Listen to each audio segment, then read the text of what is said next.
Hello, everyone, and welcome to the webinar. This is how to improve your focus and limit distractions. My name is Paul Nowak. I'm the founder and CEO here at Iris Reading. And when we do our speed reading and memory courses, I think all of this kind of falls under the category of improving your productivity.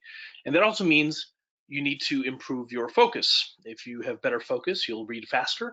If you have better focus, you'll get more things done. So let's get right into it. And by the way, just so you're aware, we're going to be putting out a lot more of these YouTube videos. So if you hit the YouTube button below to subscribe, you'll get access to those as soon as they're available. You'll get a notification from YouTube in your email. So I definitely encourage you to do that because we're going to be pushing out a lot more content on this channel.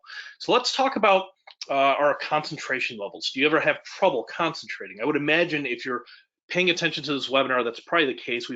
Nobody has perfect concentration, and sometimes it can be difficult to focus, especially nowadays when there's just tons and tons of news out there about, virus concerns. Everyone's staying in, so it's easy to get overwhelmed with distractions with regard to news. And I say that because it's easy to spend too much time reading the news. I try to give myself some limitations per day. Usually that's like 15 minutes. I want to know what's going on in the world, but I don't want to get overwhelmed with it because there's still things that I need to get done for my business, or if you're a student, that means for school. Now, if you have trouble with your focus, let's talk about well, first, some obvious things, distractions. We know we need to limit distractions. There's a study, you see the link here. The average worker in the US is losing about 2.1 hours a day just to distractions, or what we sometimes call these weapons of mass distraction. That could be your email, it could be Facebook, YouTube, Twitter, something else.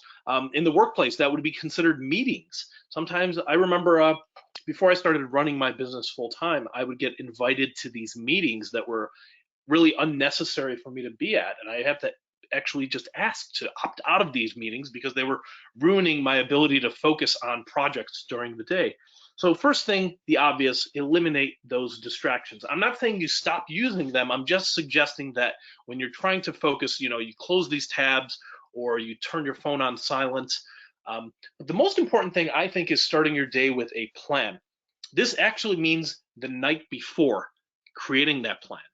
And what I suggest everyone try the next time before you go to bed, have at least 1 to 3, actually, let's say at most 3 things to accomplish the next day. So these are your 3 most important tasks. It doesn't have to be 3. It could just be 1, 2, or 3. Don't go beyond 3. Now, your task list probably has more than 3 things. My task list it's an endless task list. But the night before, I'll figure out, okay, tomorrow, what are those 1 to 3 things? Now that could change if emergencies pop up, but you want to have a plan for your day to start with. And then it's important that you identify when is your peak performance time. For some people, that's early in the morning. Other people, it's after they've already had their coffee later in the morning.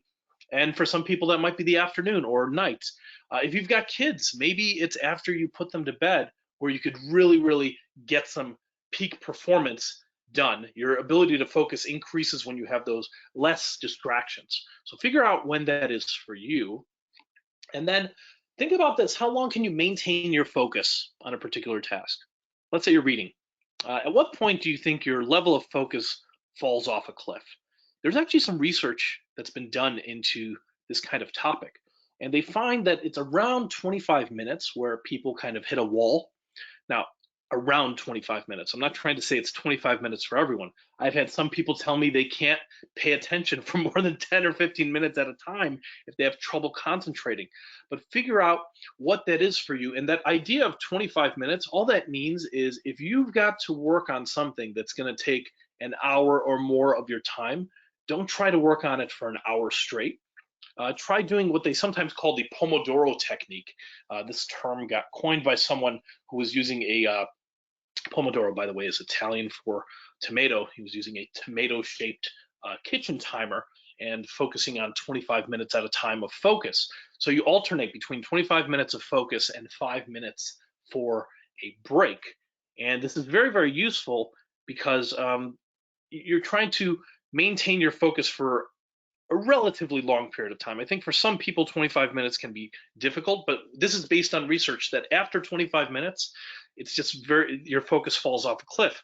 Now, you could adjust this. You can utilize one of the many Pomodoro timers that are out there. One that I like using is called Focus Me. I'm going to show you real quick how that looks like. It's a Google Chrome plugin, so you have to use the Chrome browser for this to work. But if you go to irisreading.com/Pomodoro timer, it will basically forward you to, let me show you. Here's our website, by the way, irisreading.com/Pomodoro timer. And it's going to forward you to the Google Chrome web store. And this is a free plugin that you can install. Once you have it installed, you'll see that it just shows up at the top of your browser right over here. And you can adjust. What I like about this Pomodoro timer compared to others, some other timers don't allow you to change this time right here. This one allows you to do it. So for example, if you can't focus for more than 15 minutes at a time, just put 15 minutes on the clock, change that to 3 or something else. But whatever the time is, the other nice thing about this application is that you could also, if you click here, you could set some blocked sites. These are sites that you feel like, all right, what if you all of a sudden have the urge to check Facebook or YouTube? If you turn this function on while you're focusing, what'll happen if you try to go to YouTube, it's going to block you. It'll say, you deserve this. If I try to go to Facebook, it's going to say, I'm judging you. If I try to go to Reddit, it's going to, again, it's going to make you, it'll give you a little bit of a guilt trip. But it's just a little gentle reminder that, hey, maybe you should be focusing on that task you were trying to pay attention to. So Pomodoro timers, I think, are very helpful. This is the one that I would recommend. It's the one I currently like the most. Now, it's also important to alternate between tasks that require a lot of attention and low attention. We know there's some projects where you really need to allocate a lot of brain resources. And then there's some tasks that are just kind of low level, maybe they're repetitive. Some of these things you might be able to like listen to an audiobook while you're doing them, or a podcast, or even, I mean, these are the kind of tasks you want to alternate between them. So if you're at your peak performance time, don't do the low level tasks.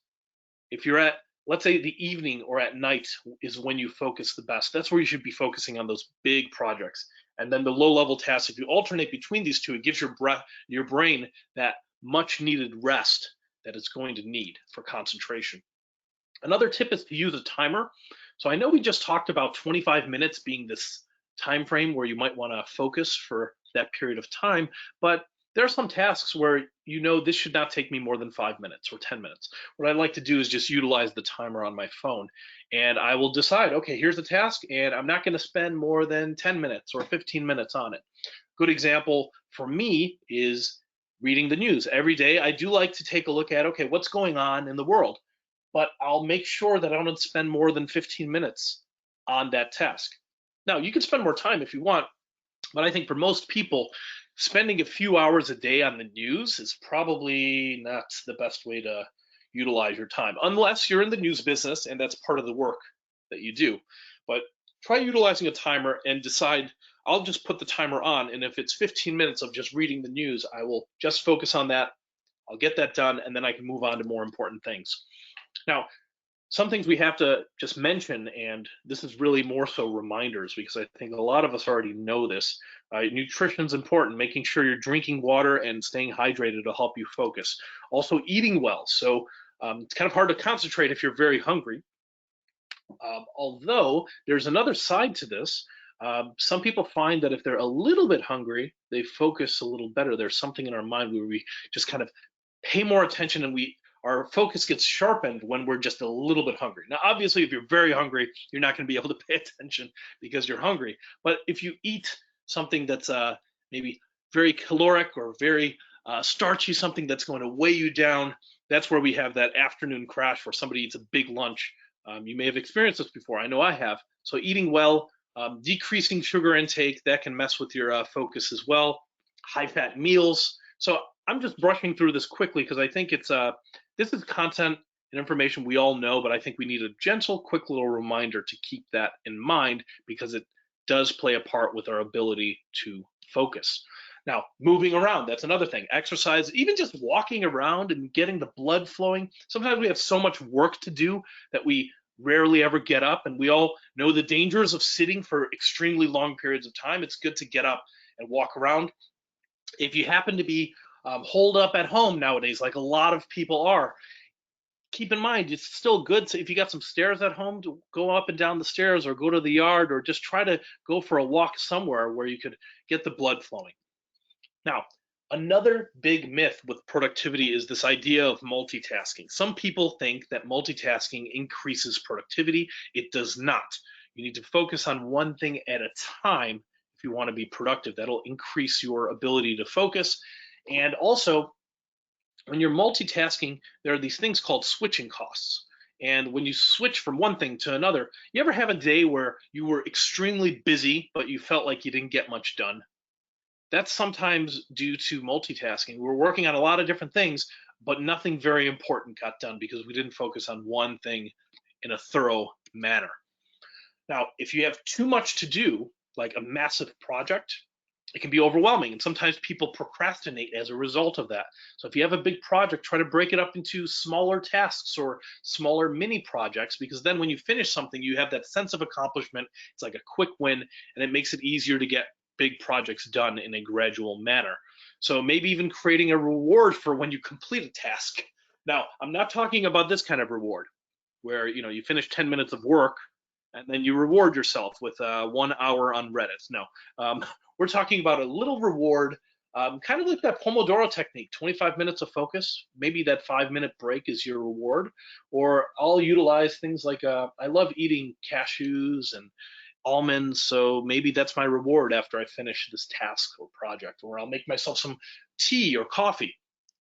Various ways to kind of it's a nice little reward for your brain to get things done, and it encourages you to keep making progress. Another thing I find helpful is just listening to music to concentrate. It depends on the task, but I find classical music helps me kind of zero in my focus. Now, some people, this is not going to work, so I'm not trying to make this a cure-all for everyone, because some people need total silence to get things done, and music could be distracting to them. But if you haven't already tried it out, try listening to some music while you're trying to get things done. Or even if you don't have music, here's a little tip: put on some headphones, even if there's no music. And here's why. If you're in a work environment where you get easily distracted, or even at home, if somebody sees you wearing headphones, they're less likely to, it kind of gives them the signal that you're busy, and they're less likely to try to distract you. You also might want to change your work hours. So if you've got kids, maybe that means your work hour, if you're able to do this, again, easier said than done. But for those of you that have flexible schedules, maybe working after they go to bed, or maybe working early before they wake up, getting some different work hours. Again, it's easy for people that maybe if you manage your own business, I'm lucky enough that I'm able to kind of create my own work schedule, but it's still good to have that routine. And also it's important to just say no to low level tasks. Sometimes we think that by being more productive, we could just take on everything. And that's not the case. It's a good idea to sometimes say no and reduce your overall task load. Now, another thing that's very important, if you focus on outcomes and not just the individual tasks, that might help your mindset to get more things done and to focus. So what is the actual big accomplishment you're trying to get done? Maybe you're trying to write a book. Maybe it's trying to create a website. And if you focus on outcomes, that will increase your ability to get those things done and concentrate. Now, it's inevitable that you will get interruptions. Again, if you have kids, I have a 4-year-old daughter, and if I'm working from home, sometimes she's going to maybe interrupt me. And why? She's a 4-year-old daughter, she wants attention. That's totally normal. And how I deal with that is very, very important. So it doesn't mess with my mindset. I try to keep in mind and keep in that framework. I'm not going to get angry about this because it's just part of having a kid. Changing your environment. If you've got a very messy desk, sometimes just having a mess is what creates, if you clean things up a little bit, sometimes it'll improve your ability to focus. You have less things all around. Now, when you're working from the computer, try to minimize the amount of programs and windows that you have open. Sometimes we have programs just operating in the background that we haven't closed yet, and it basically creates like a messy environment. And not only that, your computer might run slower as a result. You ever see someone that's got like 50 tabs open? I mean, how do you find things at that point? So take advantage of bookmarks, saving things for later. When I'm doing webinars like this, I only have the minimum number of windows and applications open that I need to conduct a presentation like this. Otherwise, I'm increasing the chances that some pop-up notification is going to come up, or something else is going to distract me, or I won't be able to find some program or document. So minimize the things that are not necessary for the current task at hand. And of course, the obvious thing, again, easier said than done, getting a good night's sleep is important to improving your focus. Also having an accountability partner, so someone that maybe also wants to improve his or her focus. And if you work for yourself, as I do, you might not have a boss, but an accountability partner is really just someone that keeps you on top of things. So I might have a colleague that I work with, and I tell them, here's what I'm going to be getting done today. What are you working on today? And then later on in the afternoon, we talk about what we've gotten done. And it helps keep us accountable. There's also this thing called the 5 more rule, and that is just trying to push yourself a little bit more. So you're reading, and what if you read 5 more pages? What if you work for 5 more minutes? Or what if you work out just 5 more repetitions? If you push yourself, that's how we make gains. Sticking to a schedule and having some sort of routine, I think, is very, very important, especially for those of you that work for yourselves or have flexible schedules. It's still, if you have a flexible schedule, let's say your employer lets you work from home. Well, what good is working from home if you're working nonstop during the entire day? A little bit here, a little bit there. It's good to have some sort of a schedule where you get things done. And there are ways to get organized. I mean, there's a lot of applications and tools out there. I'm going to go over some of my favorites, but I think there are some main components everybody needs to have, whether it's, if you're an Android user or an iPhone user, Mac, PC, these programs I like using. Well, first of all, you need to have a calendar. So I use Google Calendar for this, but some people use other calendar applications. Have a calendar. Also, a task manager. I use Asana.com. You might use a different to-do list program, or if you're not using a to-do list program, I recommend you have it. And the important thing is, whatever these critical apps, they need to be available on your phone, and they need to be available on your desktop, laptop. They basically just need to synchronize. So I like Google Calendar because it'll work mobile and desktop. I like Asana because it does the same thing. By the way, Asana is just a to-do list or like a project management program, very simple to use, but you just kind of organize your tasks.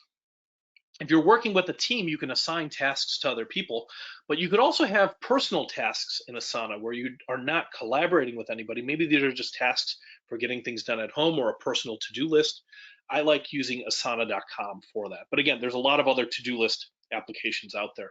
I think everyone needs a note-taking application. I recommend Evernote.com. Evernote is an awesome note-taking program. Just to give you an idea of what I utilize it for, as a working professional, I'm utilizing this to save business cards. I have a notebook called Business Cards. I have another notebook where I will keep track of business ideas. I have another notebook where I keep track of vital business documents. And then, of course, I have some more leisurely things, like I have a travel notebook. And these are just reminders of things to do in different cities. So sometimes I might be reading a travel magazine and I learn about some, maybe it's a really cool museum that I want to visit next time I go to London. I'll save in my travel notebook under the note will just be called London, and maybe it's the name of the museum as well, some details there. And then when I go to London next time, I'll be able to pull out all my London notes and see, okay, what were the things I wanted to do? But you could utilize this in a lot of ways. Also has a mobile app. If I was a student, I would use Evernote for recording lectures, adding pictures, and adding any kind of attachments that are necessary to the class. I would have a notebook for every single class. And there's also, I think everyone should have a read later application. Now you could use this one I'm recommending here, Pocket, or you could also just have a read later notebook in Evernote. I like using Pocket because it's got a lot of other functionality. If you go getpocket.com, it's basically a little button in your browser. And why are we going to use this? Well, sometimes here's a distraction. You're just trying to go through your email and there's some newsletter and there's a cool article that you really want to read. And what if it's going to take you 10 minutes of reading to get through this article? Well, what were you just doing? You were trying to clear out your email. Now you've gone down the rabbit hole of reading things. So what I do is when I'm clearing out my email, if there's something interesting I want to read, I'm adding it to Pocket, and then I'll dedicate that reading time later on, because right now I'm just trying to focus on one thing, trying to clear out my email. I'm trying to reply to people. I don't want to get distracted by 10, 15, 20 minutes or more of reading and go down some rabbit hole. I'll set that aside later. So either save it to Evernote or save it to Pocket. Nice thing about Pocket that I like is when you save it, this also gets around a lot of the paywalls for different websites. This will also, you ever have a website that says, hey, you're using an ad blocker, and we don't like that, so please whitelist our website. If you add it to Pocket, it'll just go beyond that, and then you could have it on a clean background. It eliminates the ads. It also allows you to change the text size or the background color. And on their mobile app, it saves the things that you saved for later. It saves them basically offline. So you can also have the articles read to you if you want to listen to them maybe while you're doing chores. But I think having a read later application is very important. And some recommended reading if you're really trying to increase your productivity. This is a book, it's kind of considered a classic by David Allen, Getting Things Done. There's a nice little framework in there where everything gets added to your inbox and then you kind of organize things from there. I think it's a very good way, and it's been around for a while. It's a classic book, great for personal productivity. So the conclusion here is really try to practice your ability to focus, because your ability to focus is a skill just like anything else, and any kind of skill you can practice and get better over time. So just paying more attention to it, and I hope this webinar has given you some ideas on how to be a little more focused.